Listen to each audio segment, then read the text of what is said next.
Agora nestes momentos estamos na parroquia de San Lorenzo da Pena. De feito estamos onde está a cabeza da parroquia, que é a igrexa de San Lorenzo da Pena, e un dos viñedos que foi granxa de San Lorenzo da Pena no século XII, que está bastante ben documentada, que pertenceu ao mosteiro de San Clodio. Aquí os monxes desenvolveron un viñedo bastante interesante que ocupaba prácticamente toda esta ladeira, dende o Val do Avia, que vemos ao fondo, ata arriba de toda, ata perto de Cenya. É dicir, pasamos dunhas altitudes duns 90-100 metros sobre o nivel de mar, que é onde está o río Avia, ata os 400 metros, o límite do Ribeiro prácticamente.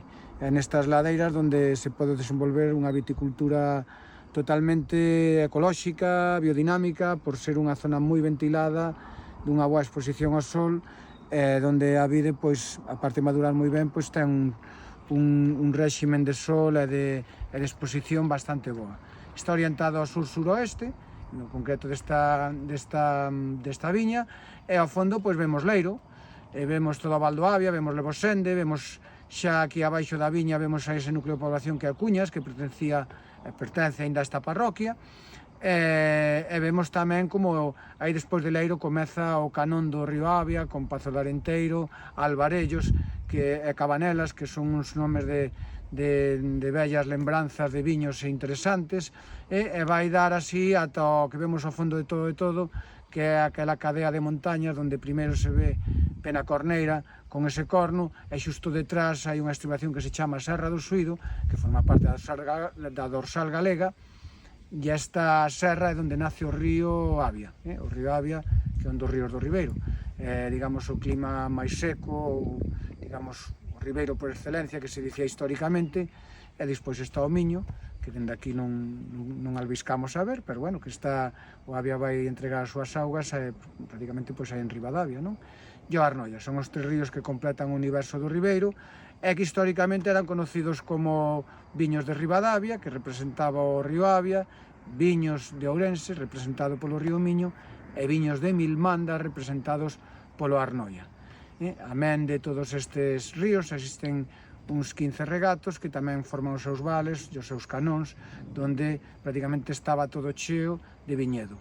De feito, vemos en fronte todos eses montes que vemos. Sinala co dedo, sí. Que podemos ver, pois, prácticamente, hasta onde vemos o resto das canteiras, aí era todo viñas, aínda se ven así moitos socalcos, Levosende xuntábase por outra lateral, e no outro lado da cunca do Avia tamén, toda era viña. Estamos falando no ano 1920 de sobre 20.000 hectáreas en todo o Ribeiro, na zona do Avia, pois máis de 5.000 hectáreas, que hoxe vense reducidas considerablemente. No Avia unhas 500 hectáreas e no resto do Ribeiro outras 500 hectáreas. Pode que un poquinho menos no Avia mesmo. É dicir, estamos vendo unha sucesión de terrazas ou socalcos, como se coñecen aquí, que históricamente están aí ocultos polo monte, e que, bueno, pois hoxe en día, a pouco que nos metamos entre eses camiños medievais ou aldeas ou montes, verémolos aí, esa labor de construcción de auténtica inxeniería humana. Quere dicir que todo por ali coberto con verde, coberto co bosque, era socalco, era terraza. Era todo socalco, exactamente, sí. E agora, canto se queda con porcentaxe? Porcentaxe agora, sobre o que había, un 10%. 10%. A zona do Avia, bueno, Ribeira en xeral ten un 10% do que había, hai 100 anos.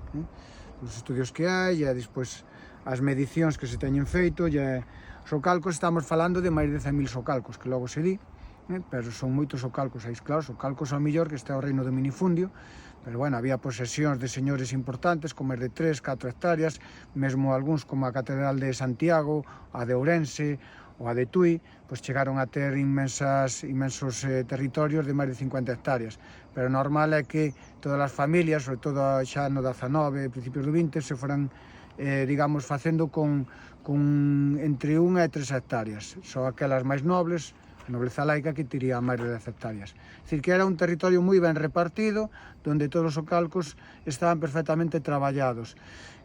Que problema temos no Ribeiro? Pois que ten un clima un pouco delicado para poder, digamos, recuperar viñedo. É dicir, se alguén deixa abandonado xe unha viña, po ano que ven xa monte. Temos un réximen pluvial, digamos, tropical durante o mes de abril e maio, con moita calor, entonces o crecemento vegetativo é terrible, e despois moita calor no verao, e os outonos moi suaves, e os invernos, aínda que son fríos, realmente fríos, non chegan a digamos, a parar ese crecemento vegetativo. Entonces, en 3 anos un viñedo acabase convertindo nun monte.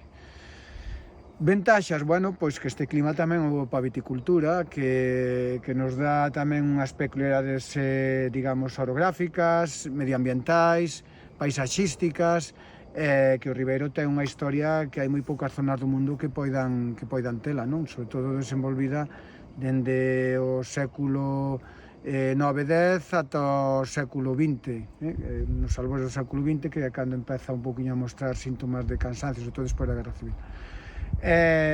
Bueno, porque o mundo cambiou todo, e a xente tamén foise, tamén buscou outras formas de vida, tamén foron a abrirse as novas cidades, as novas Américas, non? Que tamén houbo en Europa, non só en América, entón eso permitiu que se quedara abandonado e que, bueno, pois hoxe en día, que cando vai morrendo unha persoa maior viticultora, que estas terras que non haxa que nas colla suficiente, porque, bueno, pois, o mellor teñen 1000 ou 2000 metros, e o que buscan as grandes corporacións, as grandes bodegas son hectáreas, non buscan 2 nin 3000 metros, pero, bueno, son pequenos tesouros que aínda a xente maior, por exemplo, de Cuñas, en Leiro, en Pazo Lenteiro, en Lebosende, aínda hai vellos viticultores que teñen esas finquiñas que as teñen como auténticos xardíns.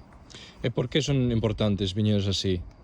Bueno, eses viñedos están cuidados con moito mimo, teñen unha viticultura de precisión, moi artesanal, na que están moi ben adaptadas ás nosas castes. E non falamos dunha soa, falamos de moitas, porque o Ribeiro é un viño plurivarietal. E logo despois teñen unha historia, que é importantísimo. É dicir, se ese viñedo foi así durante os 1000 anos, quere dicir que é un sitio que vale para a viña, e que ademais ten unha capacidade para xenerar un valor engadido. Son terras graníticas, están feitas cos seus muriños, están cuidadas con mimo por toda a xente que veo antes, non só os vellos que hai hoxe en día. Entonces, dai pódense sacar viños moi exclusivos e viños realmente dunha gran calidade, como foron históricamente.